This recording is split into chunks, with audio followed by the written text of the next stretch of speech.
Hello everyone, good morning. आज के video में हम इस आर्टिकल के बारे में डिस्कस करेंगे।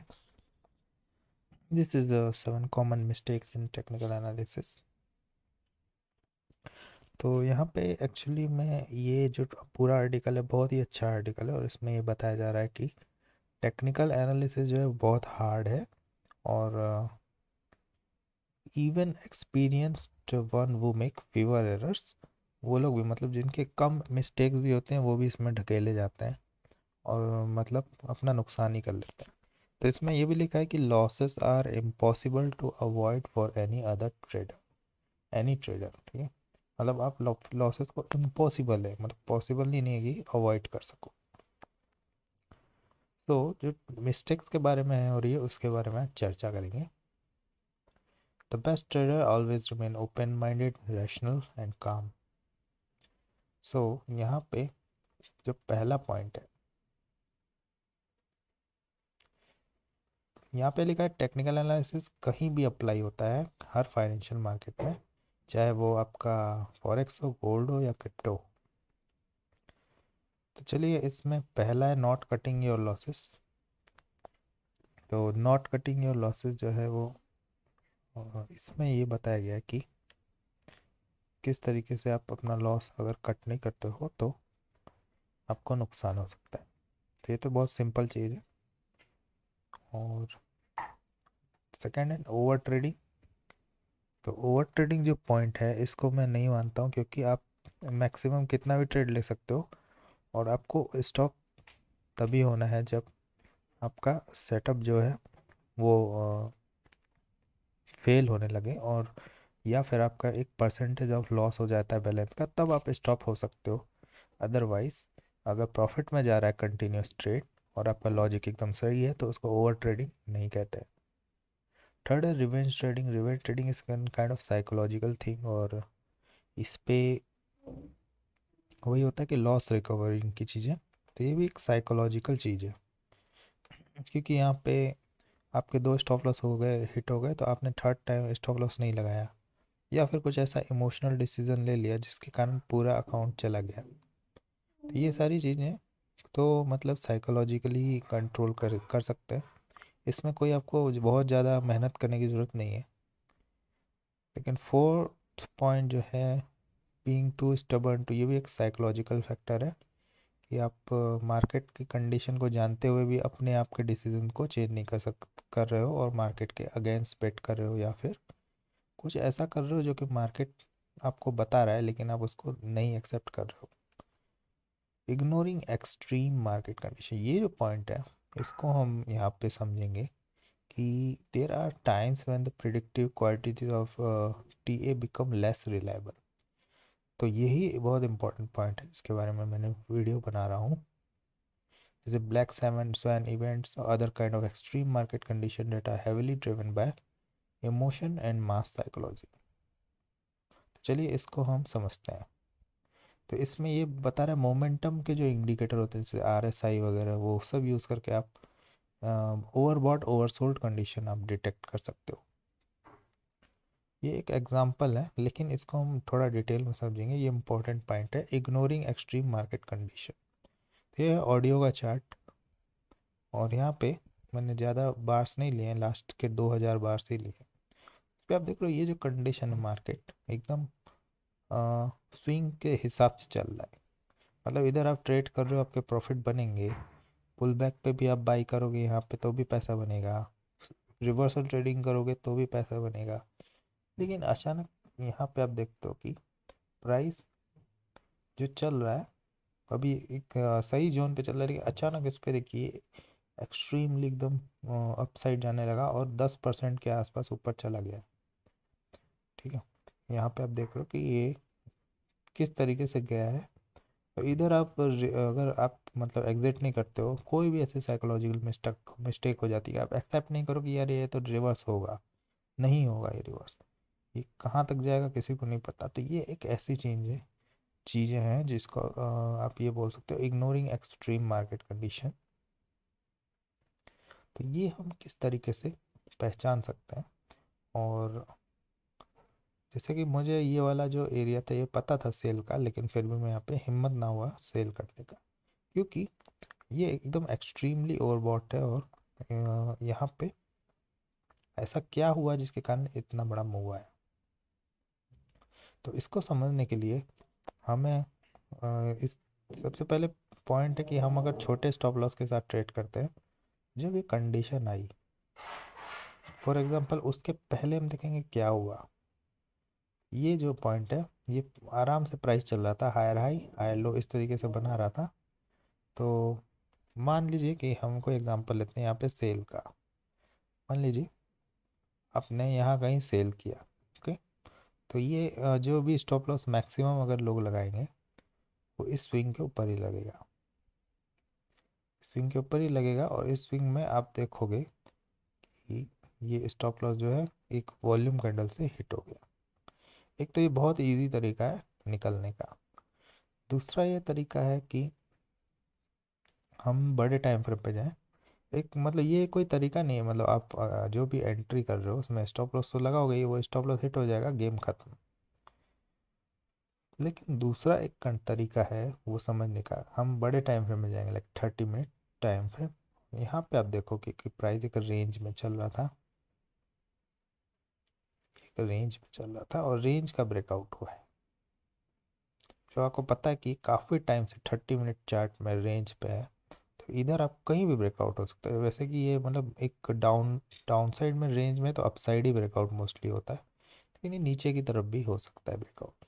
लेकिन यहाँ पे आपको बस ये ध्यान देना है कि 30 मिनट चार्ट पे यहाँ पे जो ये रेंज मैंने सेलेक्ट किया हुआ है, यहाँ पे ये सपोर्ट पे देखिए आपने प्राइस आया जंप हुआ, रेसिस्ट ये कैसे बनेगा। सबसे पहले हमने ये वाला हाई लिया और ये वाला हाई लिया, ये दो ले लिए तो ये एक रेंज बन गई, ओके।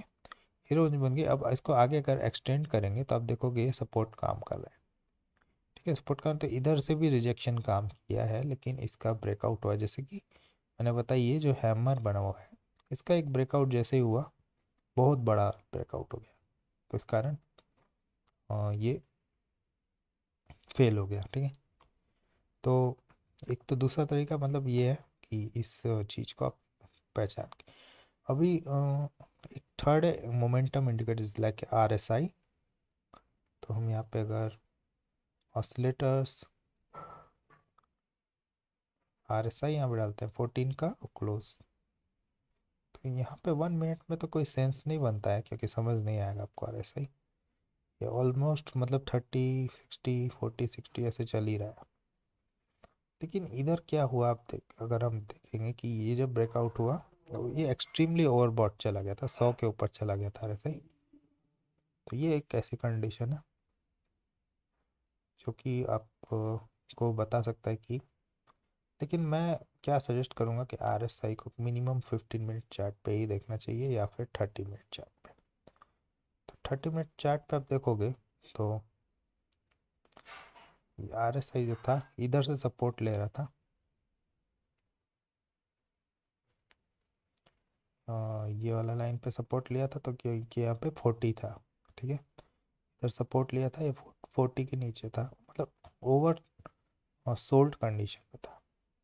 इधर गया तो भी आप देखो 40 के आसपास था, लेकिन इधर जो रिजेक्शन आया ये वाले कैंडल पे, तो RSI 60 पे था।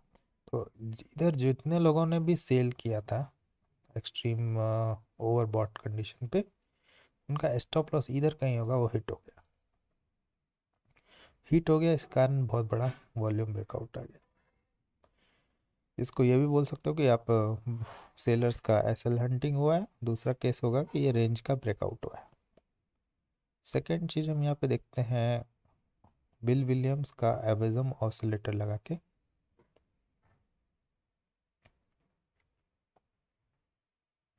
तो आप यहाँ पे देखोगे अगर, तो ये जो इस टॉप से हम इधर अगर लें और यहाँ से इधर लें, तो यहाँ पे मैं आपको इस क्रॉसहेयर से दिखाऊंगा। ये जो है यहाँ पे प्राइस आप देख रहे हो कि एक गिरा, फिर ये जो एवरिज्म ऑसिलेटर यहाँ से ऊपर की तरफ जा रहा है, हालांकि प्राइस जो है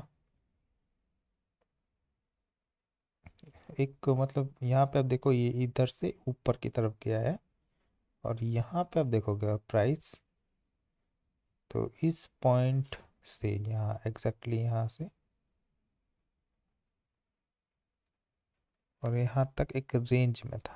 ओके, तो ये भी एक डाइवर्जेंस टाइप का ब्रेकआउट भी है।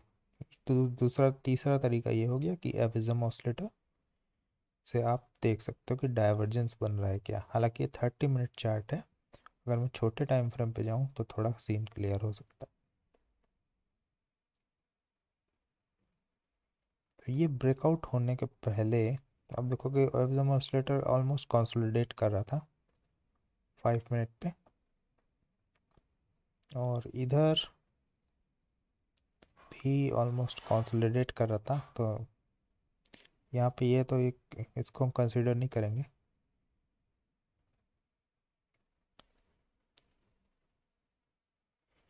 एक और चीज़ है वो है आपकी मूविंग एवरेज, और यहाँ पे 55 और एक्सपोनेंशियल का मूविंग एवरेज डालना है, और 1 मिनट चार्ट पे ही हम चलेंगे। तो हमें यहाँ पे दिख रहा है कि प्राइस कभी डाउन ट्रेंड में एज ए रिजेक्ट कर रहा था, कभी अप ट्रेंड में सपोर्ट का काम कर रहा था, लेकिन जब प्राइस इधर आया, इधर जब ब्रेकआउट हुआ है, वहाँ पे हम इसको देखेंगे।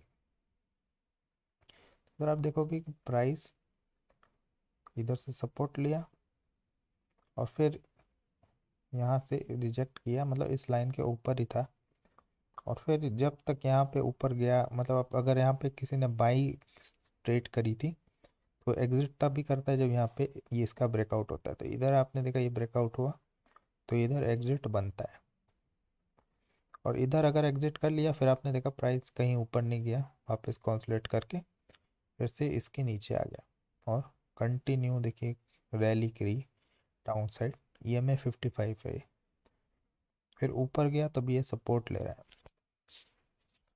तो ये रैली की एग्जिट इधर बन रही थी यहाँ पे कहीं। तो ये चौथा तरीका है कि मूविंग एवरेज से आप पता करो। तो ऑडियो का जो चार्ट है यहाँ पे तो मेरा मैंने आज ट्रेड किया था, एक SL हिट हो गया था क्योंकि यहाँ पे मैंने सेल का रखा था। सेल क्यों का रखा था, देखिए सबसे पहले सेल के लिए हम क्या पॉइंट यहाँ पे रखते हैं। मैं रिवर्सल ट्रेडिंग तो अभी फ़िलहाल नहीं करता हूँ, ट्रेंड साइड ट्रेडिंग करता हूँ। वो क्या होता है वो हम यहाँ पे दोनों चीज़ के बारे में समझेंगे। ठीक है, फर्स्ट ऑफ ऑल ये जो आप ये वाला एरिया देख रहे हो चार्ट में, यहाँ पे आपको ये पता लगाना है कि स्ट्रक्चर क्या चल रहा है। तो यहाँ पे आपने देखा कि इस इतने भी जो भी एरिया है ये लो पॉइंट है, ये लो पॉइंट है, और इसमें आप देख रहे हो स्ट्रक्चर क्या है, इस तरीके से प्राइस चल रहा है। ठीक है, तो अब हमें पता है क्या कि ट्रेंड अपसाइड ही है और प्राइस ऊपर की साइड चल रहा है। फिर उसके बाद क्या हो, आपको यहाँ पे पॉइंट मार्क करने हैं। फॉर एग्जांपल ये इस तरीके से हायर हाई हायर लो ये बनाया, फिर ऊपर हायर हाई बनाया, हायर लो क्या बना ये हायर लो बना। अब आपको पता ही कि ट्रेंड अपसाइड है, लेकिन मैंने इसको इसलिए सेल किया यहाँ पे क्योंकि यहाँ पे एक स्कॉल्पिंग का सपोर्ट था, स्टॉप लॉस लगाया था इधर कहीं, वो स्टॉप लॉस यहाँ पे हिट हो गया। सो स्टॉप लॉस हिट हो गया तो इस ट्रेड में हम कुछ नहीं कर सकते थे। बस इतना चीज़ है कि रिवर्सल ट्रेडिंग होती है कि यहाँ पे वो चीज़ मैं नहीं करता हूँ, लेकिन मैंने कंफर्मेशन किया जैसे कि ये एक दो स्विंग बना higher lower high lower low, lower high lower low. इसके बाद मैंने इधर इस सेल करने की कोशिश की और ये फेल हो। तो nothing can be done, but इसको हम यही समझ सकते हैं कि जब तक ये वाला जो लो बना हुआ है, या फिर इस केस में ये हाई बना है, तो ये वाला लो जब तक नहीं टूटता है तब तक आप सेल का ट्रेड मत खोजो। It means you are going against a trend. So ये एक छोटे मोटे जो इंडिकेटर होते हैं ये आपको सिर्फ ट्रेंड बता सकते हैं, कभी एंट्री एग्जिट में हेल्प नहीं कर सकते। इसका मतलब जैसे यहाँ पे सपोर्ट लिया तो मैं कभी भी ऐसा, मेरा कोई भी ऐसा स्ट्रेटजी नहीं है जो इधर बाई करूँ मैं, या फिर ये हो गया अगर, तो मैं ऐसा कोई भी मेरे पास स्ट्रेटजी नहीं है कि ईएमए के बेस पे इसके रेसिस्टेंस पे सेल करूँ। हाँ, लेकिन ये देखते ज़रूर हैं क्योंकि आपको ये अंदाज़ा हो जाता है कि प्राइस इस तरीके से, ये जो आर्टिकल में लिखा हुआ है वो चीज़ हो रहा है, इग्नोरिंग एक्सट्रीम मार्केट कंडीशन। तो एक्सट्रीम मार्केट कंडीशन ये हो गई, और दूसरी कंडीशन हो गई ये इसलिए हो गई क्योंकि यहाँ पे बहुत सारे सेटअप बने होंगे बाई के। पिवट पॉइंट आप लोगे तो इधर सपोर्ट होगा, इधर होगा, हर पे एसएलएट होगा। इसलिए एसएलएट होगा क्योंकि एक्सट्रीम रैली चल रही है, rally one sided rally.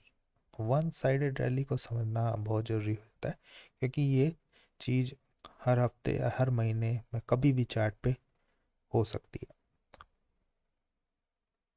So that are heavily driven by emotion and mass psychology।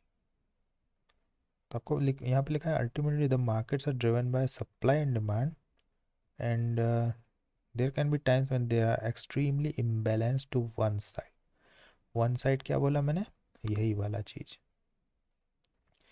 मतलब इसमें कोई भी मतलब बाइंग चीज़ सस्टेन नहीं कर पा रहा है। ये एक रैली कंटिन्यूस पानी की तरह फ्लो हो रहा है, और ये कब बदला है, ये यहाँ पे आप रिस्क नहीं ले सकते क्योंकि इसका स्ट्रक्चर समझना जरूरी है पहले कि ये रैली क्यों हो रही है। तो यहाँ पे आप देखो कि ये इस तरीके से बना है, और ये जो है ये इक्वल लोज है, तो इसलिए हम इसको वन काउंट करते हैं, और ये वाला हाई बना है, ये इक्वल हाईस है। तो यहाँ पे आपने देखा कि यहाँ पे भी इक्वल हाईस बने और इक्वल लोज बने, तो ये एक रेंजिंग मार्केट है, कंसोलिडेशन हो रहा है। ओके, फिर भी अगर इसमें हाई हाई लो हाई, उसके बाद ये, तो आपने देखा ये वाला जो स्ट्रक्चर है यहाँ पे इसका ब्रेकआउट हुआ, और ब्रेकआउट अगर हो गया है तो प्राइस जो है किधर जाएगा, वो एक्सटेंड करेगा इसका, वो आपको मैं दिखा देता हूँ। हमने यहाँ पे लिया ये फिबोनाची, ये लगाया हाई, ये लगाया लो, प्राइस कहाँ गया 1.61 एक्सटेंड किया है, उसके बाद प्राइस ऊपर गया है। सो ये स्ट्रक्चर के बाद फिबोनाची फॉलो अप कर रहा है प्राइस, और अभी भी मतलब हम इसमें बाई नहीं कर सकते क्योंकि ट्रेंड डाउन है, ये ब्रेक हो चुका है, और यहाँ पे ये वाला जो पॉइंट है इस तरीके से इधर ये हाई हाई बना है, तो जब तक ये वाला स्ट्रक्चर टूटता नहीं ऊपर, इसके ऊपर प्राइस नहीं जाएगा, तब तक आपकी कोई बाय रैली इधर बनती नहीं है, और बाकी प्राइस अभी डाउन साइड ही जा सकता है। इसका ब्रेकआउट स्ट्रक्चर होगा तो ये नीचे की तरफ जाएगा। तो ये एक एक्सट्रीम कंडीशन इसमें आपको कहाँ पे मिली, यहाँ पे मिली, ये वाली जो रैली। तो अगर ये स्ट्रक्चर आप समझ रहे हो तो आपको फिर समझ में आ जाएगा कि प्राइस 1.61, ये 618 एक्सटेंशन है वहाँ तक गया था। लेकिन अगर आप स्ट्रक्चर को नहीं समझते हो और यहाँ पे आपने बाइंग की ट्रेड ले रहे हो छोटी छोटी, तो यही चीज़ है कि वन साइड रैली चल रही है, और ये स्टॉप लॉस हिट करती जाएगी। ओके, क्योंकि प्राइस कभी कभी ऐसे एक्सट्रीम मूवमेंट चलता है, लेकिन कभी कभी एक स्लो रैली चलता है जिसमें एक छोटी छोटी कैंडलों में मतलब गिर रहा है। तो ये जो चीज़ें मैंने बताई है, इससे आप इस चीज़ को समझ सकते हो और बच सकते हो। Forgetting that TA is a game of probabilities. So everything actually we do, all the technical analysis things are based on the probabilities. Blindly following other traders and this. So यही वाला पॉइंट मेरे को discuss करना था कि ignoring extreme market condition, क्योंकि ये एक ऐसी चीज़ होती है कि कोई भी जिन आपकी स्ट्रेटजी हो वो आपको हो सकता है एक हफ्ता प्रॉफिट दे, 2 हफ्ता प्रॉफिट दे, लेकिन इस चीज़ को आप नहीं समझते हो तो एक ही दिन में आपका बैलेंस ले जाएगी। और अगर डाउन साइड हम देखें, डाउन साइड में अगर इसका स्ट्रक्चर है ऑडियो में, तो डाउन साइड में आपको अगर दिखेगा ये एक्चुअली बहुत छोटा है वेव, फिर भी हम यहाँ पे अगर ड्रॉ करें इसको तो ये higher high higher low, higher high higher low. फिर इसके बाद सीधे इसने इस तरीके से प्राइस अप किया, हायर हाई हायर लो। फिर ये जो है ये वाला पॉइंट ऑलमोस्ट सेम है, इसलिए ये इक्वल, ये एक रेंज हो गई। ठीक है, तो ये आपका हायर हाई इधर हुआ, ठीक है, और ये हेलो हुआ, ये हायर हाई हुआ, ये हेलो हुआ। तो यहाँ तक तो भाई ट्रेंड अपसाइड था, फिर यहाँ पे ट्रेंड अपसाइड था। फिर आगे देखते हैं क्या होता है। आगे आपने देखा है ट्रेंड जब भी इसका स्ट्रक्चर टूटा ये वाला, फिर ट्रेंड डाउन साइड हो गया, मतलब ये वाला जो स्ट्रक्चर टूटा है यहाँ पे, फिर ट्रेंड पलट गया। So everything is fine. बस हमको ये एक्सट्रीम जो कंडीशन होती है इसको समझना है और बचना है इससे। तो वो आपको दिख जाता है चार्ट पे, ये EMA 55 पे आप लगाओगे तो आपको ये दिख जाएगा कि प्राइस एक्सट्रीमली ओवरबॉट कंडीशन है। तो आप सोच रहे हो मैं इधर सेल करता हूँ या इधर सेल करता हूँ, वो एक फिजिबल थिंग नहीं है। मतलब वो एक कॉन्ट्रेरियन ट्रेडर हो गया आप, मतलब ये जो आप फॉलो अप कर रहे हो कि इधर सेल करना है, उससे पैसा बना सकते हो, लेकिन बहुत टिपिकल है पैसा बनाना। क्योंकि यहाँ पे अगर आपने फटाक से एग्जिट नहीं किया 2 कैंडलों में, तो अचानक से फिर ब्रेकआउट हो गया। फिर आप सोच रहे हो अरे प्राइस थोड़ा सा इधर कॉन्सोलेट कर रहा है, अब नीचे जाएगा, लेकिन फिर से वो ऊपर इतनी तेज रैली देगा कि आपको समय ही नहीं मिलेगा एग्जिट करने का। सो अगेन फिर यहाँ पे आप सोच रहे हो सेल करेंगे, तो ये दो जो मूव्स आते हैं उसमें अकाउंट बैलेंस साफ हो जाता है, और थर्ड टाइम आदमी हिम्मत नहीं करता है सेल करने की। फिर यहाँ से आपने इधर भी देखना, इधर कम से कम बहुत ज़्यादा टाइम लिया है, करीब 6 बजे से लेके और करीब रात के 9 बजे, 3 घंटे तक प्राइस इधर ही उधर फटक रहा था। तो फिर वो भी कोई फीजिबल चीज़ नहीं है। लेकिन जैसे आप अलर्ट डालते हो, जैसे आपने इस स्ट्रक्चर को स्टडी कर लिया और अलर्ट डाल लिया कि ये भाई यहाँ पे प्राइस आएगा तो मुझे अलर्ट दे दो, तो अलर्ट आया और आपने फिर उसको सेल कर दिया। सेल करने के बाद ये चीज़ ऐसे काम करती है। So I hope this video was helpful. Thanks for watching.